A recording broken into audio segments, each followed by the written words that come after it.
विनित विविध भूतं प्रातरक्षैकदीक्षे श्रुतिशिरसि विदीप्ते ब्रह्मणि श्रीनिवासे भवतु मम परस्मिन् शेमुषे भक्तिरूपा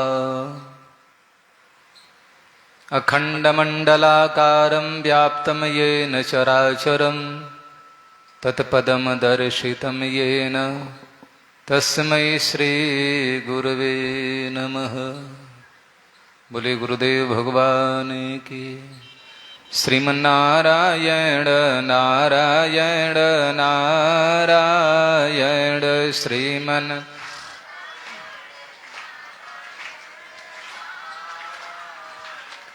श्रीमन्नारायण नारायण नारायण श्रीमन्नारायण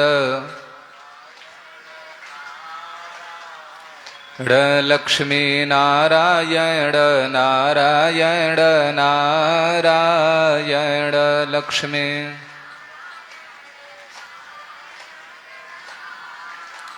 बोलिए श्री लक्ष्मी नारायण भगवान के। सर्वेश्वर महादेव की।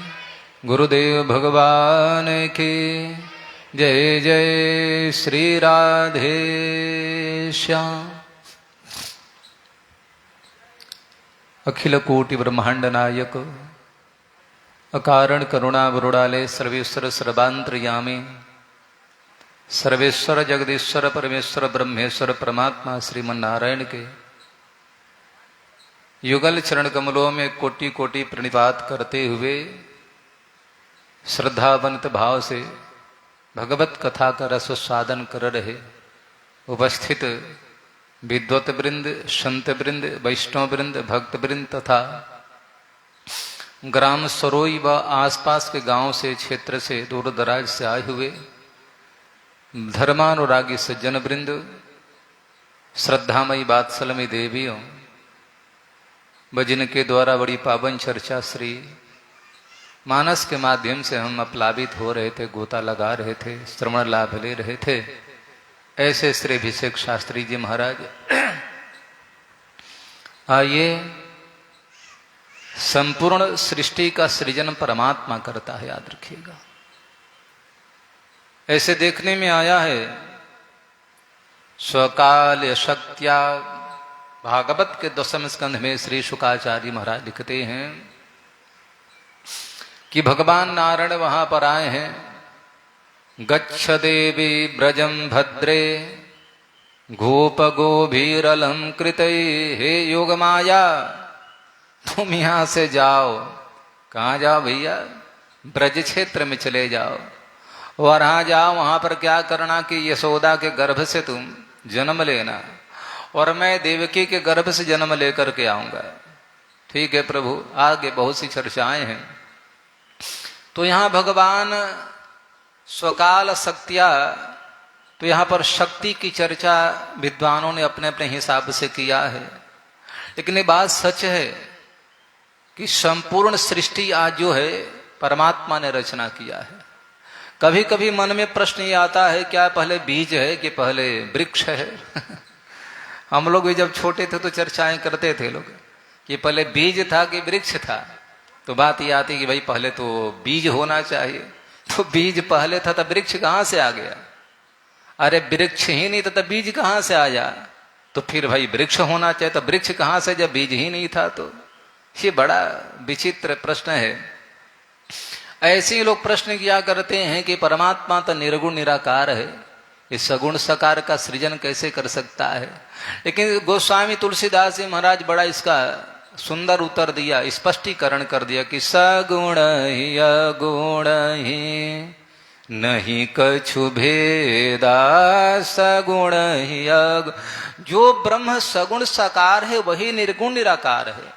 अभी बड़ी पावन चर्चा सुन रहे थे कि वही निर्गुण निराकार परमात्मा जो है कि इसलिए भक्तों के आह्लादित करने के लिए, भक्तों को दर्शन करने के लिए, अरे सुतीक्षण थे, चाहे सवरी थी, चाहे मतंग ऋषि थे, आदि आदि जो थे महापुरुष, इनको प्रसन्न करने के लिए, दर्शन देने के लिए इनके भी तो मनोरथ सिद्ध थे, इनकी भी तो इच्छाएं थी। इनकी इच्छाएं क्या थी कि चाही तुम ही समान सुत। अरे उनकी भी इच्छा थी कि आप ही के जैसा बेटा कोई हमारा बन कर आए। तो भगवान सोचे कि मेरे जैसा कैसा हो सकता है। तो कहने के भाव मेरा ये है कि सृष्टि की यदि बात करते हैं कि ये संपूर्ण सृजन ये कैसे होता है, तो भागवत महापुराण के प्रथम अध्याय स्कंद के प्रथम अध्याय के प्रथम श्लोक में उत्तर दे दिया। जन्माद्यस्य यतोऽन्वयादि तरतः चार्थे स्वभिज्ञः स्वराट। वही परमात्मा के द्वारा सृजन पालन लय विसर्जन आदि होते हैं, याद रखिएगा। अच्छा एक बात, पुरुष हैं महिलाएं हैं, यदि दोनों की हम बात करें तो देखो संपूर्ण सृष्टि लोग कहते हैं कि परमात्मा शक्ति को लेकर करता है, बिना शक्ति की सृष्टि नहीं हो सकती है। लेकिन अब कई बार देखा गया है, अरे बिना पुरुष के सृष्टि हो जाती है, बिना स्त्री की सृष्टि हो जाती है। कैसे हुई बताइए? भगवान नारायण ही देखो, नारायण के द्वारा कितने लोग उत्पन्न हुए हैं। भगवान नारायण के नाभि से नाभि निकला, नाभि से कमल निकला, कमल से ब्रह्मा निकला। ब्रह्मा जी महाराज देखो, ब्रह्मा जी महाराज भी बिना अर्धांगिनी बिना पत्नी के मानस पुत्रों को उत्पन्न कर दिया संकल्प से। और उतना ही नहीं, किसी को जंघा से कर दिया, किसी को मन से कर दिया, किसी से कर दिया। तो ब्रह्मा जी महाराज भी बिना ही स्त्री के सृजन किए हैं, सृष्टि किए हैं। यद्यपि संसार में कोई भी स्त्रियां बिना पुरुष को सृष्टि नहीं कर सकती है। तो प्रश्न ये हुआ कि आखिर भगवान कैसे सृजन। तो कहने के भाव मेरा ये है, बात यहां विराम करूं कि देखो संपूर्ण लोकों का सृजन आदि जो है परमात्मा किया। और सही बात है कि जो स्वयं में आकार जिसका नहीं हो, ये माइक बनाने वाला का कोई तो आकार होगा, तार लगा है, इसमें ये लगे पड़े, मशीन लगा पड़े, हारन यूनिट फुनिट फलान ढिकान, और आप कहें कि भैया वो तो निराकार है। तो निराकार वाला माइक का सृजन कैसे कर सकता है? माइक है और माइक में मैं बोल रहा हूं, इसका मतलब माइक को बनाने वाला कोई है। और निर्गुण तो हो नहीं सकता है। तो निर्गुण का मतलब यह है कि दिव्य गुणों से युक्त जो होता है उसको हम निर्गुण करते हैं। अहीय गुणों से, जो ऐसे गुण है जिससे दूर परमात्मा रहता है। इसलिए भाई मेरे, यहाँ हमको जरा भी मन में शंका नहीं होनी चाहिए। और भगवान तो कई बार कहते हैं कि हम बीजम प्रदः पिता, अरे हम ही तुम्हारे पिता हैं, याद रखिएगा। अच्छा प्रश्न ये आए, देखिए अभी मान लिया जाए, कहें कि भैया हमारा पिता कौन है? तो आपका हमारा पिता आप हैं। आपके पिता बोले फलाने दादा, उनके पिता कौन है? वो थे। उनके पिता कौन थे? वो थे। उनके पिता कौन थे? और जब सृष्टि की आदि में जाएंगे तो कोई नहीं था महाराज, केवल वही व्यक्ति था और वही ने सबको बनाया। तो मानव से लेकर दानव से लेकर सिद्ध गंधर्व आदि जितने भी लोग हैं, ये सबको भगवान ही बनाया है। तो मेरे कहने का भाव ये है, कैसे परमात्मा में हमारी मति समर्पित होनी चाहिए, बुद्धि कुतर्कनी नहीं होनी चाहिए। और शास्त्रों में जो लिखा है, गीता में, भागवत में, रामायण में, वेद आदि ग्रंथों में, या फिर हमारे आचार्यों ने, गुरुजनों, महापुरुषों ने जो कहा है, उसी बात को मानना चाहिए, याद रखिएगा। बोलो गोविंद भगवान की। यथा ऋषिकेश खलेन देवकी कंसेन रुद्धाति चिरं सुचार्पिता विमोचिताहं च सहात्मजा विभो त्वयैव नाथेन मुहुर्विपद्गणाः विशान्महाग्ने पुरुषाद दर्शनात् दशत्सभायां वनवासकृच्छतः मृधे मृधेनेकमहारथास्तो द्रोण्यस्त्रश्चास्मि हरेभिरक्षिता विपदः सन्तु नः शश्वत् तत्र तत्र जगद्गुरो भवतो दर्शनम यत् स्यात् पुनर्भव दर्शनम। हे प्रभु, कुंती माता यही बोले कि प्रभु हमारे जीवन में विपत्ति आती रहे। बात यहां चल रही है, विपत्ति आती रहे। अच्छा ये बताओ, संपूर्ण जीवन जिसका विपत्तियों से घिरा पड़ा है, और अभी अभी देखी है कि बेचारा अभिमन्यु का जो पत्नी उत्तरा है, उत्तरा के गर्भ में जो पल रहा परीक्षित महाराज थे। परीक्षित महाराज को भी मारने के लिए अश्वत्थामा ने बाण चलाया, और उससे बोले कुंती कि प्रभु अभी अभी आपने रक्षा किया द्रोणाचार्य को से, तो भगवान बोले कि संपूर्ण जीवन तुम्हारा कष्टमय है, दुखमय है, तो फिर विपत्ति क्यों मांगती हो। तो कल ही चर्चा चली थी, एक बात याद रखिएगा, जीवन में विपत्ति आए तो परमात्मा की कृपा समझना चाहिए, याद रखिएगा। किसी के जीवन में विपत्ति आ जाए तो ये सोचना चाहिए कि हम जगत से थोड़ा विलग होने वाले हैं, जगत से हटने वाले हैं और जगदीश्वर से जुड़ने वाले हैं। याद अच्छी बात, विपत्ति आने का मतलब कि हम संत के पास जाएंगे, विपत्ति आने का मतलब हम पंडित जी के पास जाएंगे, विपत्ति आने का मतलब हम ज्योतिषाचार्यों के पास में जाएंगे, विपत्ति आने का मतलब हमें जरूर ऐसे विपत्ति पर विपत्ति आएगी तो मैं जाऊंगा। पंडित जी बोलेंगे यार एक काम करो, तुम महामृत्युंजय का जप करा लो, महामृत्युंजय का जप कराओ तो मानो विपत्ति आई तो मैं शिव जी से जुड़ा कि नहीं जुड़ा। अच्छा किसी ने कहा कि मंगल का दशा खराब है, मंगल का जप कराओ या हनुमान जी का पाठ करा लो भैया हम। तो कुंती माता बोली कि प्रभु विपत्ति का, अच्छा ऐश्वर्य जब आता हमारे जीवन में, इसलिए याद रखिएगा सुदामा आदि भक्तों ने भगवान श्री कृष्ण से संपत्ति की याचना नहीं किया है, याद रखिएगा। मेरे दृष्टि में संपत्ति हो सकती है संपत्ति, ये बात नहीं है, लेकिन कबीर आदि संतों की दृष्टि में ये संपत्ति नहीं है। एक बार शायद बताया था, कबीर दास महाराज आगे जा रहे थे, पीछे से उनकी पत्नी भी आ रही थी, पीछे पीछे आ रही थी, कबीर जी आगे आगे जा रहे थे।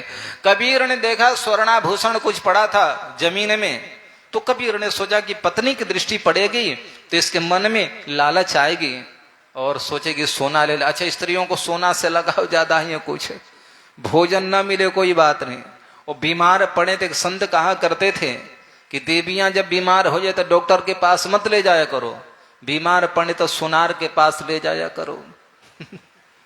सोनार के पास जाओ और जाते ही पूछे कि बताओ क्या लेना है, मंगलसूत्र लेना है कि कुंडल लेना है कि क्या लेना है, कि कानवाली लेना है कि नथिया लेना है, क्या लेना है, तो सही बताऊं भयंकर से भयंकर बीमारी इनकी दूर हो जाती है, याद रखिएगा। हम सोना के पास स्वर्ण, तो बोले कि अच्छा बात क्या है, संपत्ति जब आती है, देखो मैं कह रहा था सीता जी को क्या चाहिए बताइए, लेकिन नकली मृगा को देख करके, और मजे की बात है कि रामचरितमानस में सीता भी नकली है, असली सीता थोड़े है, असली सीता तो भू समा अग्नि समाहित हो गई है, भगवान ने पहले अग्नि में निवास करा दिए हैं।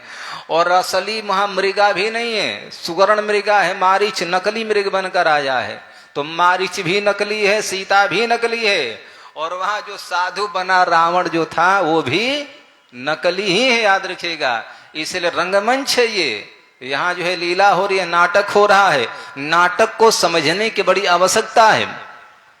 तो सीता जी को भी उस इच्छा हो गई, अरे शिव जी से पार्वती मैया बोले कि प्रभु हमको भी एक महल तैयार करिए ना, आपके चेलों के पास इतना बड़ा महल है। तो शिव जी बेचारे स्वर्ण का ही तैयार कर दिए महल। और तो कहने के भाव में लेकिन माताओं को सोना से कुछ ज्यादा ही लगाव है।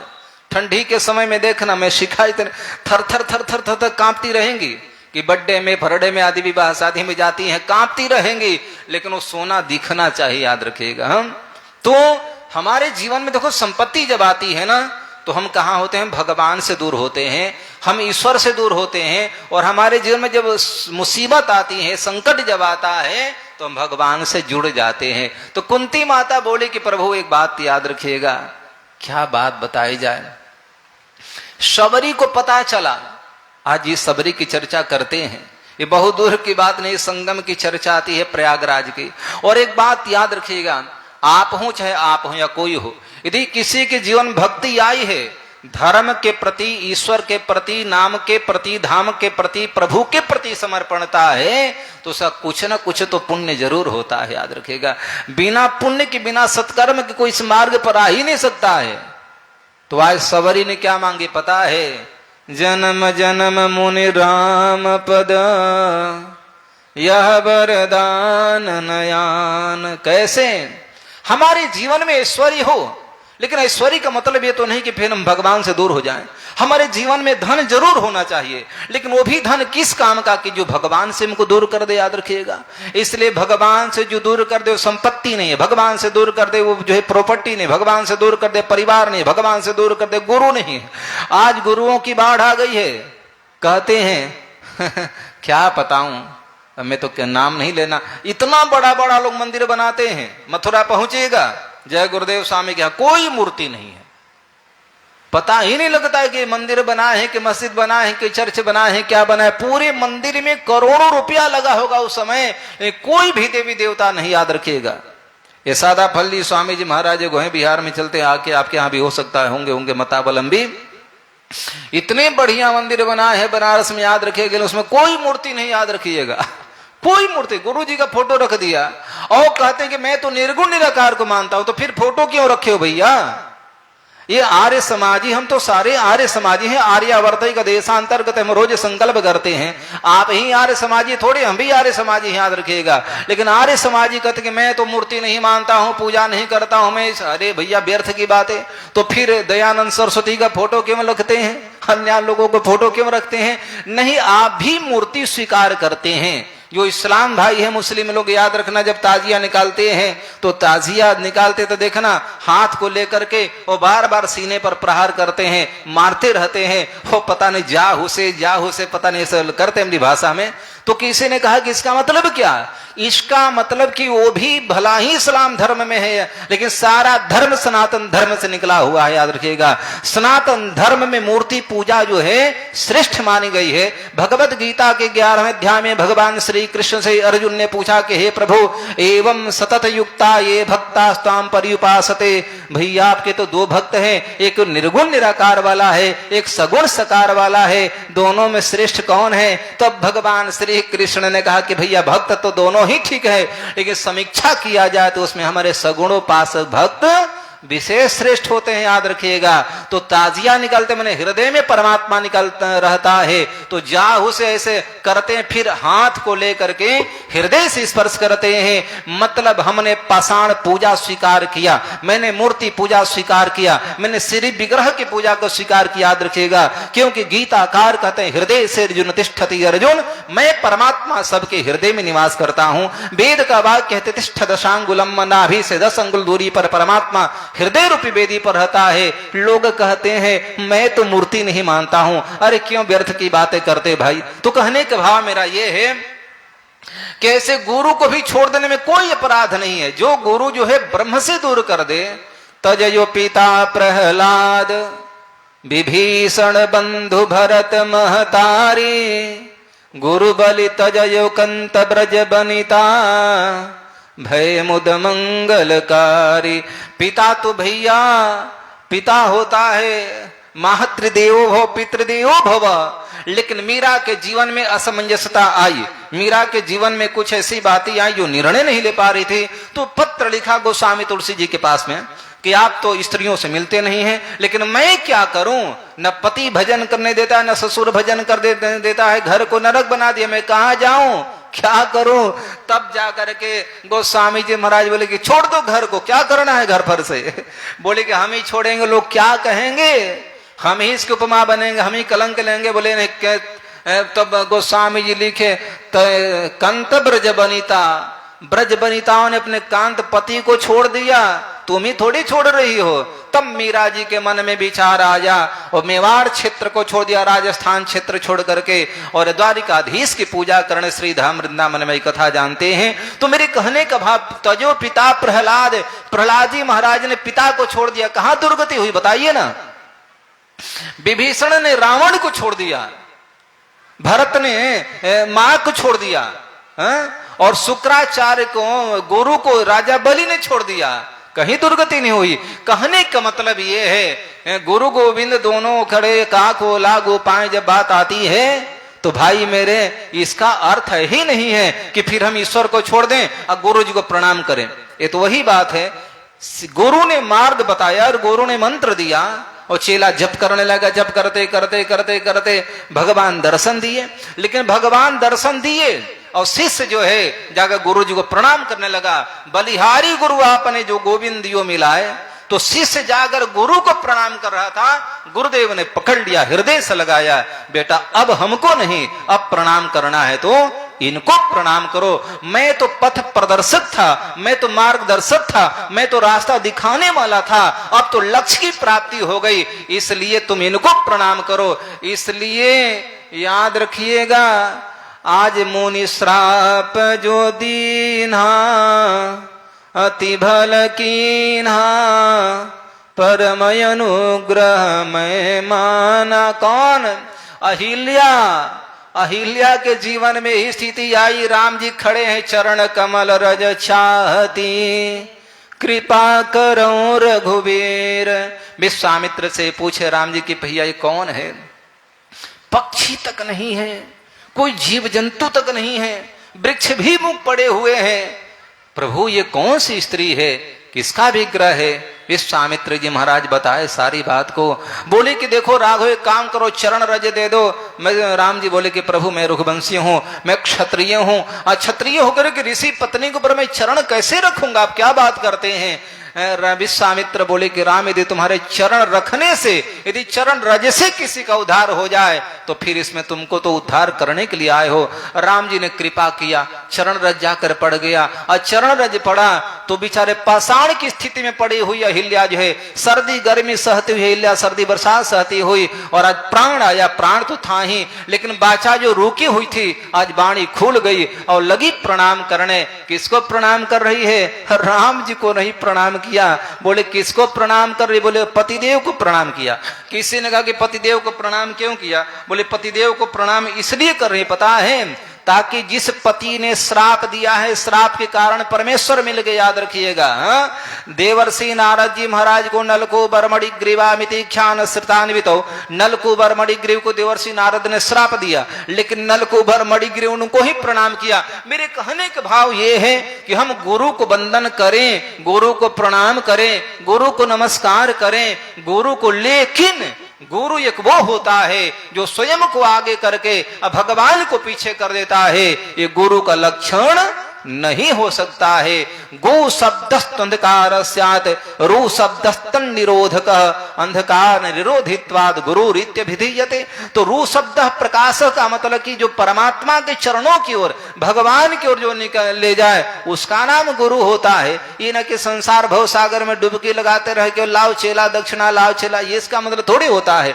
तो कहने का भाव मेरा ये है, मीरा जी का शंका का समाधान हुआ, प्रश्न का उत्तर मिला, मीरा छोड़ी। तो आज जिस राज की वजह से, देखो जिस धन की वजह से हम परमात्मा से दूर हो जाएं, बेकार है धन। याद रखिएगा, जो परिवार दूर कर दे, पति दूर कर दे, पत्नी ही पति को दूर कर दे, याद रखिएगा, उसको भी छोड़ने में दोष नहीं। याद रखिएगा, पुत्र को पिता दूर कर दे, इसलिए गुरु न सस्या स्वजनो न सस्या, भागवत के 5वें स्कंध में लिखता है। वो गुरु गुरु नहीं है, स्वजन स्वजन नहीं है, माता माता नहीं है, पिता पिता नहीं है। तो कहने का भाव मेरा ये है कि आज राजमहल में पलने वाली, शबर जाति में उत्पन्न होने वाली जो सवरी थी, पूर्व चरित्र आता है, राजा के घर में थी, रानी थी, लेकिन सबकी इच्छा होती कि हम कथा सुने। एक बात याद रखिएगा, कथा हो रही है, कथा में जाने का मन कर रहा है तो समझना चाहिए हमारे जीवन के पुण्योदय हो यहाँ। अच्छा, कभी हाथ दिखाइएगा, और हाथ दिखाएगा ज्योतिषाचार्य को देखते हैं, बोले कि भाई देखो तुम्हारा शनि राहु का दशा चल रहा है। तो क्या हो गया है? बोले इसलिए धर्म काम में मन नहीं लग रहा है, पापकृत कर्म में मन लग रहा है, पाप करने की इच्छा हो रही है। बोले हाँ बिल्कुल सही बात है। बोले कि अशुभ ग्रह, प्रतिकूल ग्रह जब हमारे ऊपर दृष्टि डालते हैं तो हम गलत काम करने को तैयार हो जाते हैं, लेकिन वही गुरु की प्रबलता होती है, चंद्र की प्रबलता होती है, सूर्य की प्रबलता होती है, तो हम अच्छे काम में लगते हैं। इसका मतलब ये है कि हमारे जीवन के जब पापोदय होते हैं, पाप जब इकट्ठा होता है, तो हम धर्म से, कर्म से, पूजा से, पाठ से, अनुष्ठान से, कथा से, मंदिर से, देवालय से, देवी से, सत्कर्मादि से निवृत्त अलग हो जाते हैं। लेकिन जब यही हमारा पुण्य जब इकट्ठा हो जाता है, मंदिर जाने की इच्छा होती है, दान करने की इच्छा होती है, सेवा करने की इच्छा होती है, घर में बैठे हैं थोड़ा रामचरितमानस का पाठ कर लेते हैं, तो ये पुण्यों का प्रबलता है, सबलता है। याद रखिएगा, इसलिए राजा आज रानी ने मन में विचार किया कि चलो मैं भी कथा सुनती हूं, लेकिन राजा ने मना कर दे कि नहीं देवी ये गलत बात है, तुम राजमाता हो, रानी हो, और रानी होकर समान स्त्रियों की तरह जाकर कथा सुनो, ये कहाँ का नियम है? ये लोकापवाद होगा, लोग मजाक बनाएंगे। तो बोले कि अच्छा। फिर तिबारा रानी ने आग्रह किया, लेकिन साफ मना कर दिया राजा कि नहीं, गलत बात है। तब वही राजा की पत्नी रानी जो है अक्षय वट महाराज को प्रणाम किया, प्रयागराज महाराज को प्रणाम किया।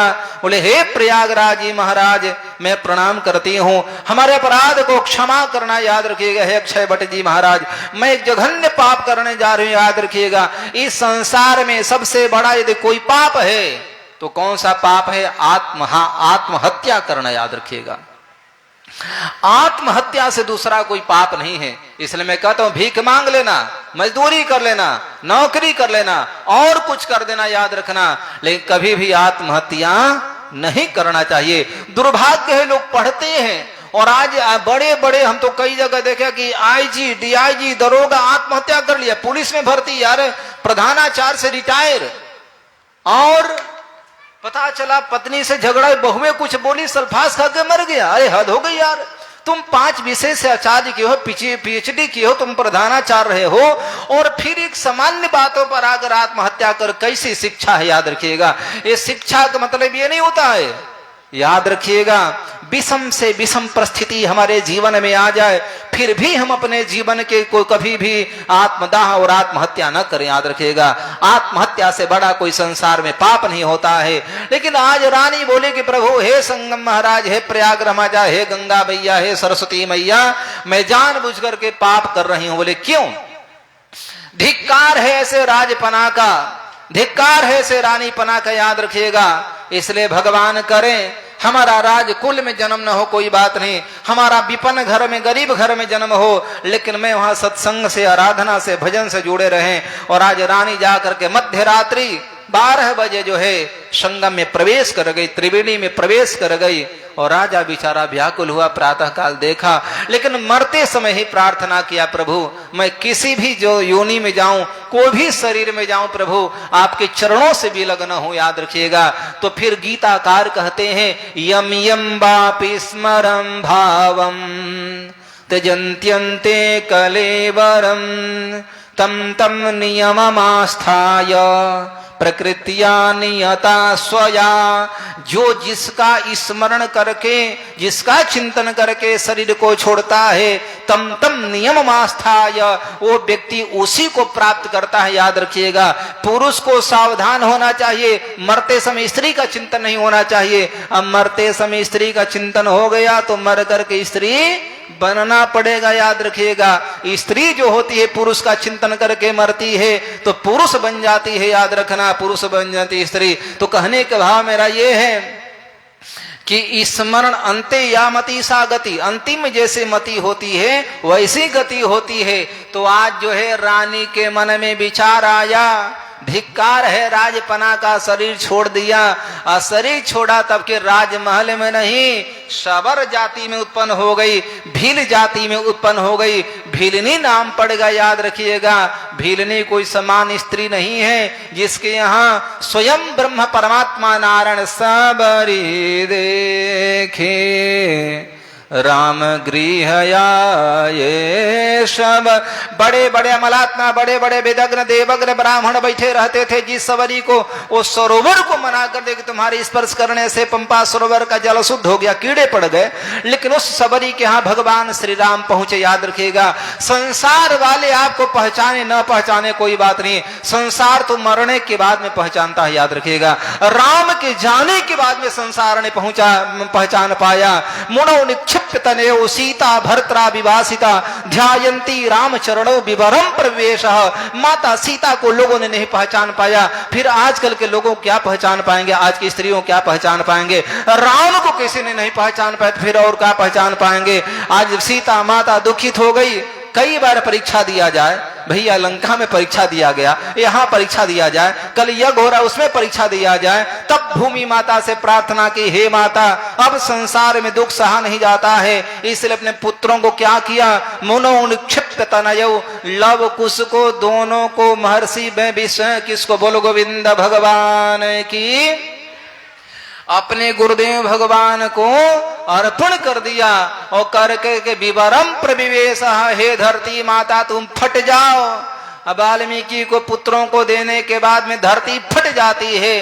सुवर्ण मंडित सिंहासन को लेकर के आती है और माता सीता उसमें प्रवेश कर जाती है। मेरे कहने का भाव ये है, संसार वाले न पहचान पाए कोई बात नहीं, इसलिए शंकर जी श्रीमद् भागवत महापुराण में लिखता है कि वैष्णवा नाम यथा शंभु, वैष्णव में देखा जाता शिवजी महाराज हैं। शिवजी बहिरंग दृष्टि से भला ही वैष्णव ना हो कोई बात नहीं है, लेकिन भीतर से तो वैष्णव का मतलब क्या होता है? जो विष्णु की उपासना करता हो, राम को उपासना करता हो, राम प्रिय हो, राम सेवक हो, वैष्णव होता है। तो शिव जी से बड़ा वैष्णव कौन हो सकता है? याद रखिएगा। इसलिए संसार है, कहता है कहने दीजिए, लेकिन हमको अपने हिसाब से करना है। आपके कहने से मैं गलत नहीं हो जाऊंगा और आपके कहने से मैं सही नहीं हो जाऊंगा। हम गलत हैं, आप खूब कहो कि बाबा जी बहुत अच्छे हैं, बहुत अच्छे हैं। नहीं नहीं, कोई फर्क नहीं पड़ता। मैं गलत हूं तो गलत हूं, याद रखना। सही है मेरे मित्रों, लाखों लोग गलत कहें तो गलत का कोई फर्क नहीं पड़ता है। इसलिए संसार है। आज सबरी आई, भीलनी आती है और आकर के राम जी का आराधना प्रारंभ करती है बाल्यकाल से, लेकिन शादी के योग्य हुई, शादी के योग्य हुई तो जानते भील जाति में हिंसा की बढ़ावा देते हैं, मद्यमांस आदि सेवन ज्यादा करते हैं। लेकिन एक बात याद रखिएगा, विज्ञान भी रिसर्च किया है वैज्ञानिकों ने कि शाकाहारी अपेक्षा की शाकाहारी मांसाहारी दो जीव हैं, और मांसाहारी के अपेक्षा देखा जाए तो शाकाहारी का आयु ज्यादा होती है। शाकाहारी व्यक्ति लंबी आयु तक जीता है, याद रखिएगा, और मांसाहारी व्यक्ति कम आयु तक जीता है। अभी आप देखेंगे संसार में आज जो मांस भक्षण करने वाले हैं, आप मांस खाते हैं, जो खाते हो, आपकी बीमारी ज्यादा होगी, चाहे जो भी वर्ग के लोग खाते हैं। लेकिन जो पूर्ण शाकाहारी हैं, याद रखिएगा, वो बेचारे रोगी कम होते हैं, याद रखिएगा। हम तुलनात्मक दृष्टि से देखें, यदि हाथी आदि जीव जो जंतु जो हैं, तो ये बहुत मांसाहारी होते ही नहीं है।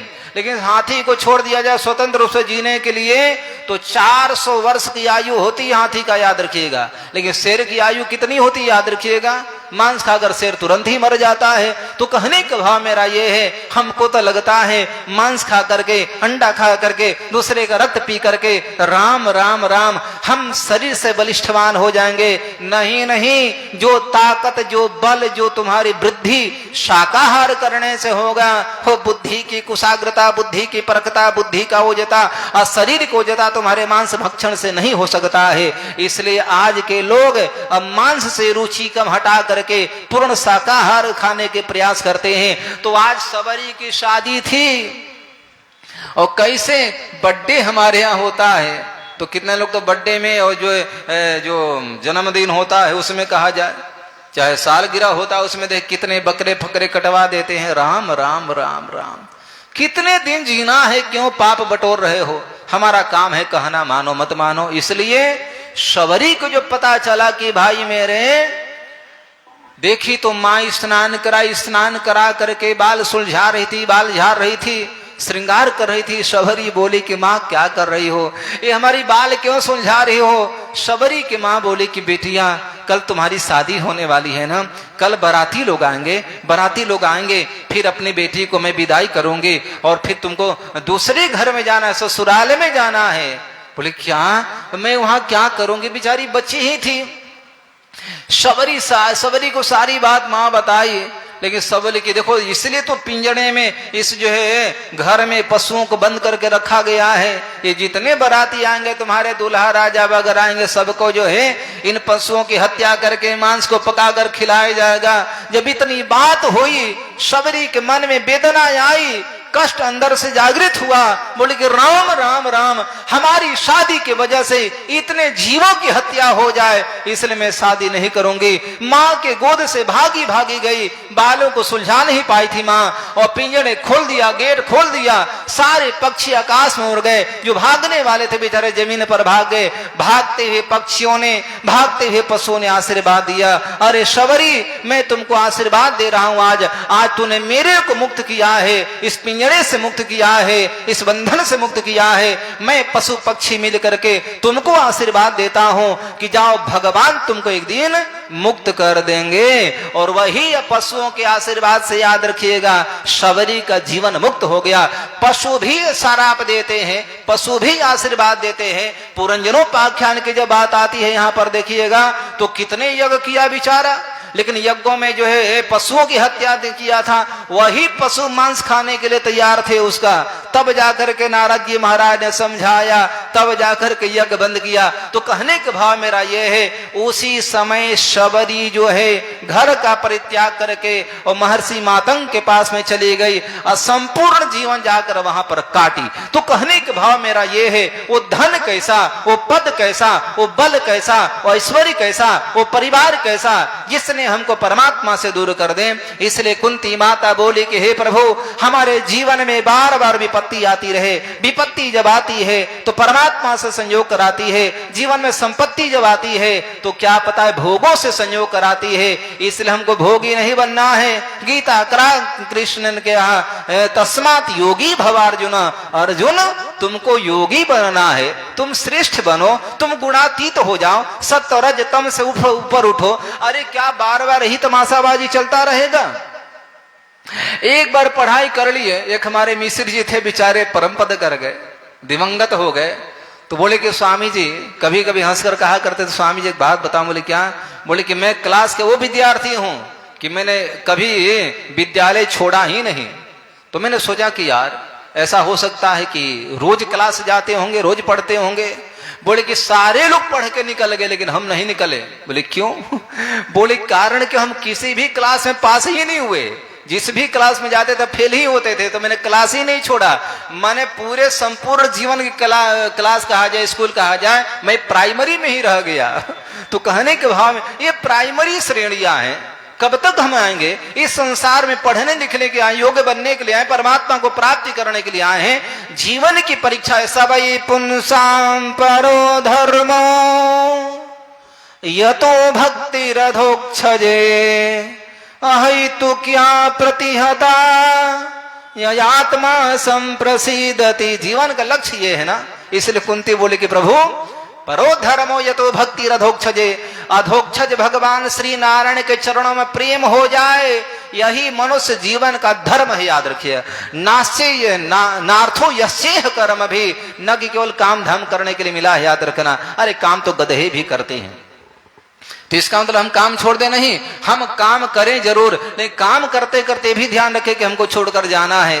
अरे भाई, पढ़ने वाला लड़का और भी काम करते हैं, और काम करने वाले पढ़ते भी है, लेकिन परीक्षा पास होना है तो क्या करना है? कुंती माता बोली कि प्रभु जब विपत्ति आएगी तो मैं आपको स्मरण करूंगी, चाहे सबरी हो चाहे कोई हो। इसलिए विपद संतो न सस्वत, बार बार विपत्ति आती रहे, तब आपका जगत गुरु आपका दर्शन होगा।